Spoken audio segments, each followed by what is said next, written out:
Al-hadis susani wa salasun. Hadis yang ke-32 an Abi Hurairah radhiyallahu anhu, dari Abu Hurairah radhiyallahu anhu qala, berkata Abu Hurairah, qala bersabda Rasulullah sallallahu taala alaihi wasallam, khiyaru ummati, khiyaru umat pilihanku, umat terbaikku, kata Nabi. Umatku yang terbaik itu adalah satu, man syahida an la ilaha illallah wa anna muhammadar rasulullah. Umat terbaikku orang yang mengucapkan kalimat atau orang yang bersaksi bahwa tiada Tuhan melainkan Allah dan sesungguhnya Muhammad adalah utusan Allah. Yang pertama adalah orang yang mengucapkan dua kalimat syahadat. Alhamdulillah kita pasti selalu mengucapkan dua kalimat syahadat ketika kita sholat, karena itu bagian dari rukun. Jadi tahiyat. Orang-orang yang mengucapkan dua kalimat syahadat ataupun orang yang tadinya kafir kemudian dia masuk Islam, yang pertama Islam dulu dia mengucapkan dua kalimat syahadat, setelah bersaksi bahwa tiada Tuhan melainkan Allah, bahwa Nabi Muhammad adalah utusan Allah. Setelah itu wa idza ahsanu istabsyaru, ketika mereka berbuat baik di umatku, istabsyaru, mereka senang, bahagia melakukan kebaikan. Ngaji bahagia, sholat senang ya, membantu orang hatinya aneh, melakukan kebaikan ada perasaan senang, nggak ada keberatan ya. Itu tanda umat terbaik. Jadi senang aja melakukan kebaikan. Alhamdulillah ya, sudah bisa ngaji alhamdulillah, sudah bisa sholat malam alhamdulillah, sudah bisa baca Al-Quran. Enggak aja di beban, kebaikan itu malah mendatangkan rasa bahagia. Ketika ia berbuat baik, ia merasa bahagia, ia merasa senang ya. Biasa orang mengucapkan senang, mengucapkan alhamdulillah ya Allah, Engkau sudah memberikan taufik, memberikan pertolongan sehingga bisa melakukan kebaikan. Wa ija'asau, ketika ia berbuat jelek, istighfar, buru-buru dia istighfar. Entah ucapannya jelek ya, entah perbuatannya macam-macam, istighfar buru-buru. Astagfirullah, Allah, kenapa saya sampai melakukan hal itu? Ketika berbuat baik, dia merasa senang berbuat baik. Ketika melakukan perbuatan jelek, dia istighfar buru-buru ya, mohon maaf kepada orang yang lain itu. Ketika kita melakukan perbuatan yang jelek, sebaiknya buru-buru minta maaf. Karena ada orang yang gengsi untuk menyatakan maaf, meminta maaf, seolah-olah dirinya merasa selalu benar. Wa ijasafaru qasaru salatahu wa aftaru min sawihim. Wa ijasafaru, dan ketika mereka melakukan safar, perjalanan jauh, orangnya namanya musafir. Ketika ia menjadi musafir, orang yang melakukan perjalanan jauh, entah dia silaturahmi ke tempat yang jauh, entah mudik, apalagi perjalanan wajib, umroh, haji atau pondok pesantren. Ketika ia melakukan safar, qasaru sholatahu, ia mengqasar sholatnya. Itu qasar kan bagian dari rukhsah ya, bagian dari bagian dari kemurahan Allah. Kata Nabi, itu hadiah dari Allah, terimalah. Jadi ketika kita melakukan perjalanan jauh, itu kita kosor sholat kita. Walaupun boleh aja kita tamam ataupun kosor. Kapan lagi kita mempraktekkan? Jadi kan kita belajar fikih tentang sholat, yang dikosor, yang dijama, yang dikosor. Kapan lagi kalau bukan saat-saat kita melakukan perjalanan jauh? Ya, tapi kalau paham, kadang-kadang orang melakukan perjalanan jauh tentang sholat kosor juga paham, tentang sholat jamaah juga paham. Jadi jangan merasa, wah saya mau melakukan perjalanan jauh, saya mudik, saya berangkat ke Jawa Timur, saya berangkat ke Palembang, saya mau alhamdulillah sholatnya tamam terus. Nah, saya sholat nggak pernah saya mau kosor-kosor, nggak pernah di jamaah-jamaah. Ketika di hatinya ada perasaan benci dengan kosor, dengan jamaah, sebaiknya kita kosor. Ketika ada perasaan gak senang dengan sholat amam, sebaiknya kita lawan ke sholat amam. Intinya jangan pernah benci dengan aturan agama, syariat agama. Jadi ketika kita melakukan sabar, ya kita kosor sholat kita. Ya, walaupun wah kalau kita ragu-ragu bimbang kadang-kadang dengan jamaah bisa banyak yang awam nih. Kita utama maidah atau ketika tidak ada masalah. Ya.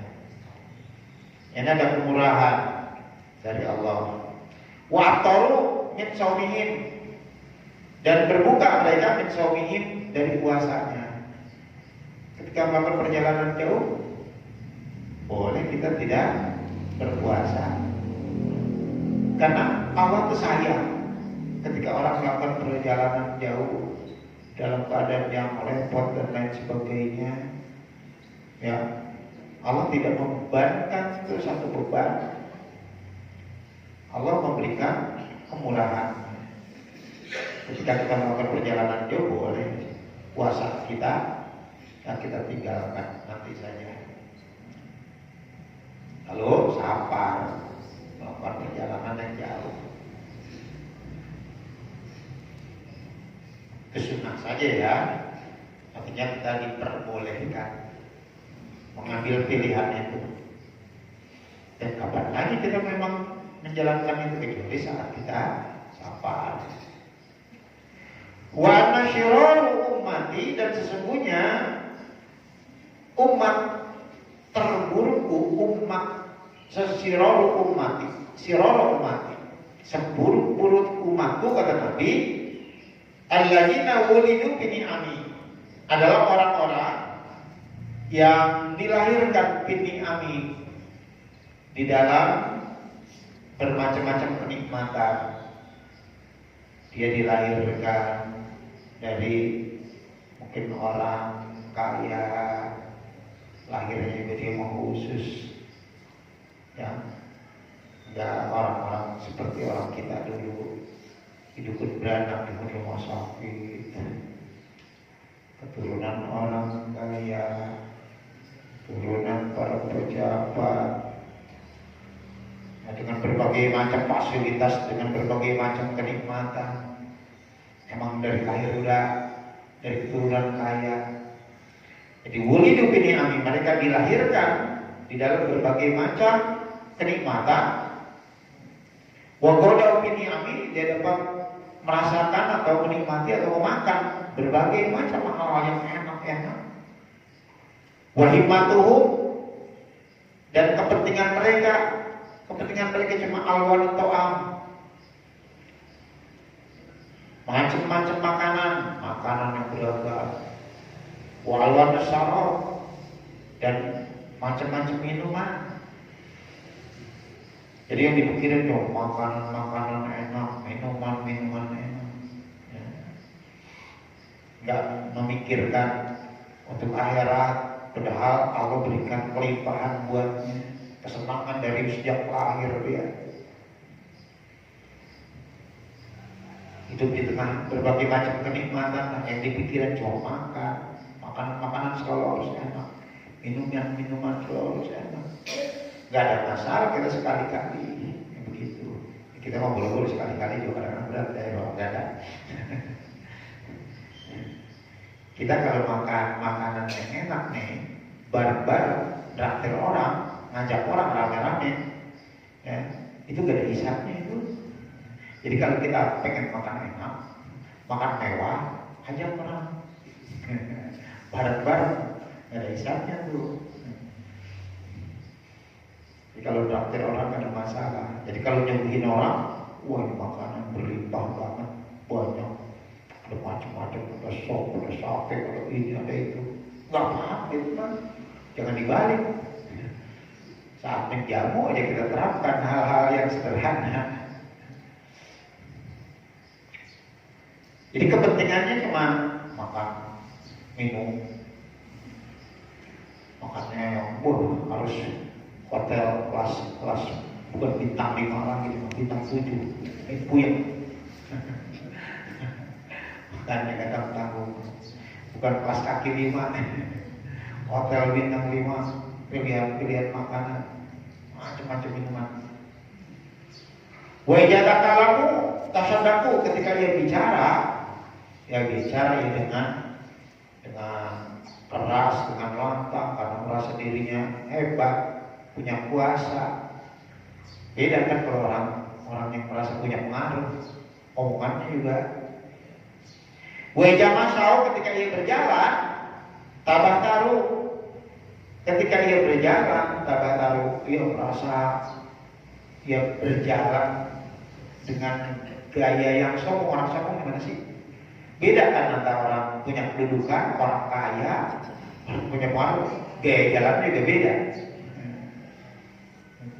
Ketika dia jalan dengan penuh kesombongan, kelihatan, nggak mau dia menyapa orang-orang yang miskin, yang menoleh pada orang-orang yang nggak punya, yang kedudukan, memalingkan muka. Pokoknya gaya jalannya beda.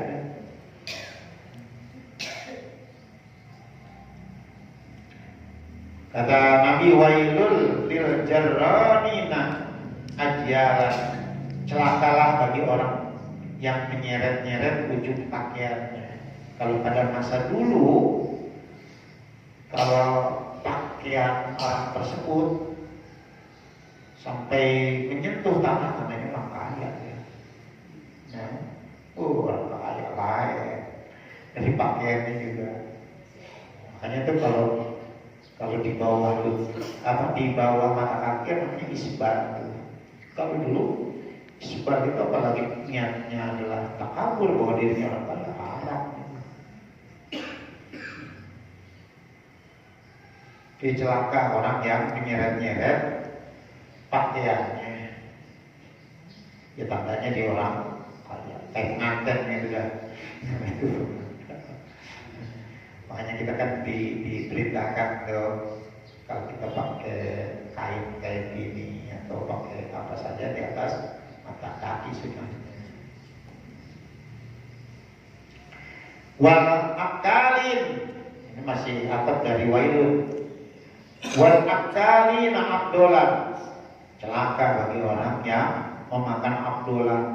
Jadi makan yang terlalu berlebihan dalam porsinya. Bisa semestinya kita makan di lambung kita dibagi 3 ya. Sepertiga buat makanan, sepertiga buat minuman, sepertiga itu buat nafas. Jangan semuanya diisi sama makanan sama minuman. Satu berlebihan. Yang kedua, berlebihan di sini adalah wah, pengen yang mahal-mahal, yang mewah-mewah terus makan. Iya, kalau mikirin orang-orang yang nggak punya rasa simpati, empati, gak ada masalah. Nah, ada orang makanan pilihan terus semuanya, makanan mewah terus. Sekali makan itu berapa duit, tahu dah. Ya. Ada yang durian aja sampai 6 juta, ada satu. Makan yang kelas-kelas premium semuanya. Orang kalau kayak begitu biasanya jauh sama memikirkan akhirat. Makanan yang selalu mewah, selalu yang enak-enak terus.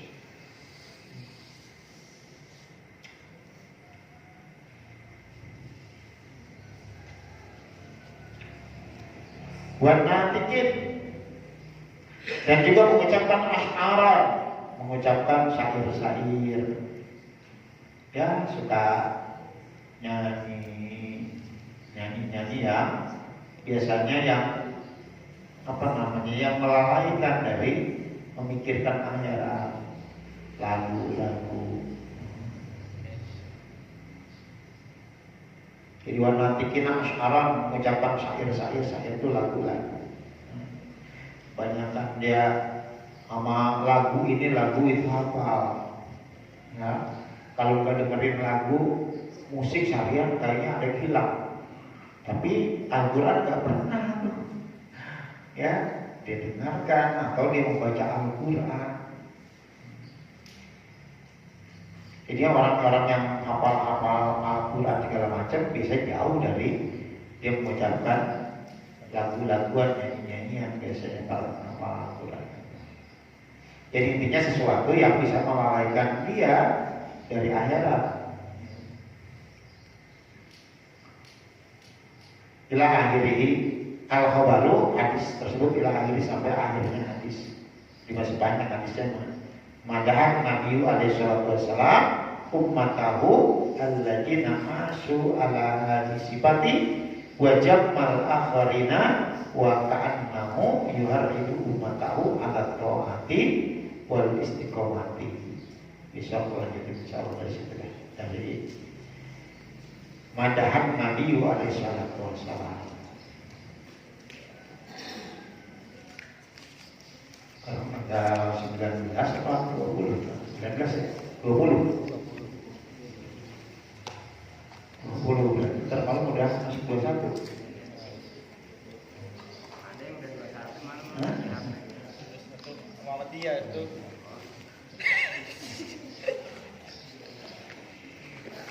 Astagfirullahaladzim.